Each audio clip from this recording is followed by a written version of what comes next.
في هذا الأسبوع ظهرت مجموعة من الأخبار التي أثارت جدلا واسعا حول مجتمع اللاعبين. حظر مفاجئ لحث صناع المحتوى وغيابات مطولة أثارت جدلا واسعا.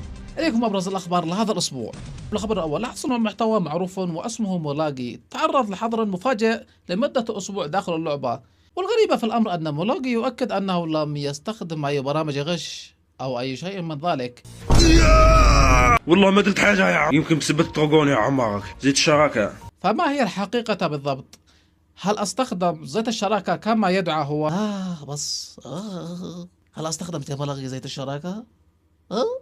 أما الخبر الثاني فهو لاحظ صناع المحتوى المعروف باسم جامبل فالمتابعون عن طول فترة غيابه عن محتواه المعتاد دون توضيح أو أي سبب.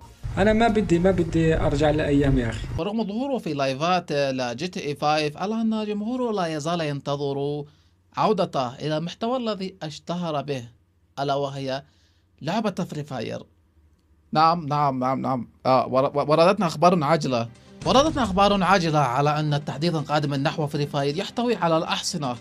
لا إله، لابد أن قرينا طبعت علاقة مع مسلسل واسمه أرطغرل بن سليمان شاه. ما في غير هذا الشيء أصلا. توجد بحور وكل شيء. لا أنا سوف نستفسر من الأمر وسوف نخبركم في الأيام القادمة. كانت هذه أهم الأخبار لهذا الأسبوع، وإذا وجدت تطورات جديدة سوف ننقلها لكم أول بأول. دمتم في رعاية الله.